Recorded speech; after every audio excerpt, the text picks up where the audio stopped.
ओम नमः शिवाय। श्री शिवाय नमस्तुभ्यम। भगवान शंकर की कृपा आप पर और आपके परिवार पर सदा बना रहे। ओम गण गणपति नमः। आज मैं आपको सुनाने जा रही हूँ कि अमावस्या व्रत कथा। अमावस्या व्रत कथा के अनुसार अमावस के दिन यह कथा अवश्य सुननी चाहिए। आप लोग जो भी यह कथा सुन रहे हो, अपने दाहिने हाथ में फूल, अक्षत और थोड़ा सा जल अवश्य ले लें। अमावस्या व्रत कथा के अनुसार एक गरीब ब्राह्मण परिवार था। उस परिवार में पति, पत्नी एवं उसकी एक पुत्री भी थी। उसकी पुत्री समय के गुजरने के साथ साथ धीरे धीरे बड़ी होने लगी। उस पुत्री में बढ़ती उम्र के साथ सभी स्त्रियोचित सगुणों का विकास हो रहा था। वह कन्या सुंदर, संस्कारवान एवं गुणवान थी, परंतु गरीब होने के कारण उसका विवाह नहीं हो पा रहा था। एक दिन उस ब्राह्मण के घर एक साधु महाराज पधारे। साधु उस कन्या के सेवा भाव से अत्यधिक प्रसन्न हुए। कन्या को लंबी आयु का आशीर्वाद देते हुए साधु ने कहा कि इस कन्या के हाथ में विवाह का योग्य रेखा नहीं है। तब ब्राह्मण दंपति ने साधु से इसका उपाय पूछा। कन्या ऐसा क्या करे कि उसके हाथ में विवाह का योग बन जाए? साधु महाराज ने कुछ देर विचार करने के पश्चात अपनी अंतर्दृष्टि में ध्यान करके बताया कि कुछ ही दूरी पर एक गांव में सोना नाम की एक धोबिन महिला अपने बेटे और बहू के साथ रहती है, जो बहुत ही आचार विचार एवं संस्कार संपन्न तथा पति परायण है। यदि वह सुकन्या उस धोबिन की सेवा करे और वह महिला इसकी शादी में अपने मांग का सिंदूर लगा दे, तो इसके बाद इस कन्या का विवाह हो जाएगा, तो उस कन्या का वैधव्य योग मिट सकता है। साधु ने यह भी बताया कि महिला कहीं बाहर आती जाती नहीं है। यह बात सुनकर ब्राह्मण ने अपनी बेटी से धोबिन की सेवा करने का प्रस्ताव रखा। अगले दिन से ही कन्या प्रातः काल से ही उठकर सोना धोबिन के घर जाकर साफ सफाई व अन्य कार्य करके अपने घर वापस आने लगी। एक दिन सोना धोबिन अपनी बहू से पूछती है कि तुम तो बहुत ही सुबह उठकर सारे काम कर लेती हो और पता भी नहीं चलता है।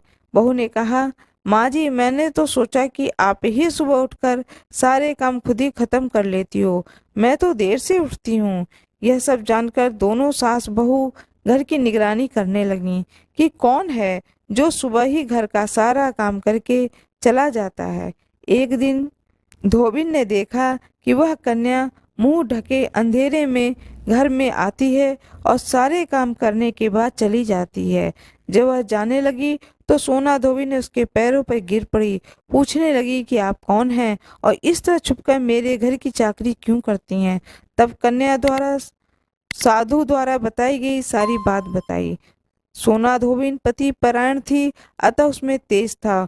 वह तैयार हो गई। सोना धोबिन के पति थोड़ा अस्वस्थ थे।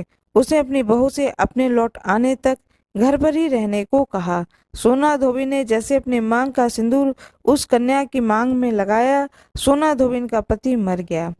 उसे इस बात का पता चल गया। वह घर से निराजल ही चली थी।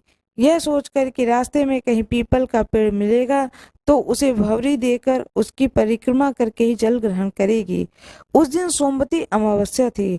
ब्राह्मण के घर मिले पुए पकवान की जगह उसने ईंट के टुकड़े से 108 भवरी देकर 108 बार पीपल के पेड़ की परिक्रमा की। उसके बाद वह जल ग्रहण किया।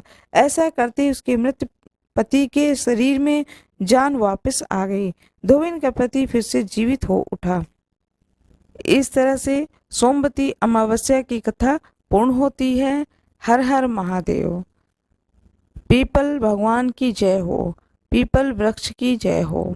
इसीलिए कहा जाता है कि पीपल के वृक्ष की पूजा करनी चाहिए, जिससे पति की आयु लंबी होती है। आपके हाथ में जो अक्षत, चावल, फूल है वो उसे आप भगवान को अर्पित कर दीजिए। इसके बाद में फल, फूल, भोग, नैवेद्य जो कुछ भी है उसे लगाएं और हाथ जोड़ करके प्रार्थना करें, भगवान से क्षमा प्रार्थना करें, आरती करें और सब परिवार उस आरती में सम्मिलित हों। कृपया मेरे वीडियो को लाइक करें, शेयर करें, सब्सक्राइब करें।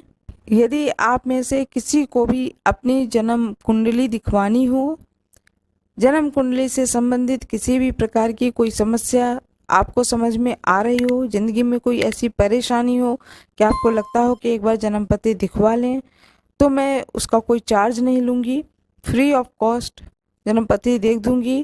कृपया आप अपनी समस्याओं को और जन्म पत्री को या तो कमेंट बॉक्स में डाल दें या व्हाट्सएप नंबर दिया रहता है उस पर भेज दें। जन्म कुंडली के लिए आप अपना डेट, टाइम और डे, ये 3 चीज़ डाल दें। अपनी समस्याओं को बताएं।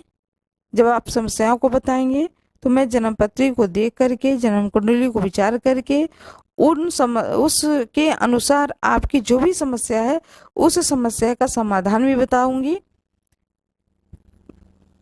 धन्यवाद।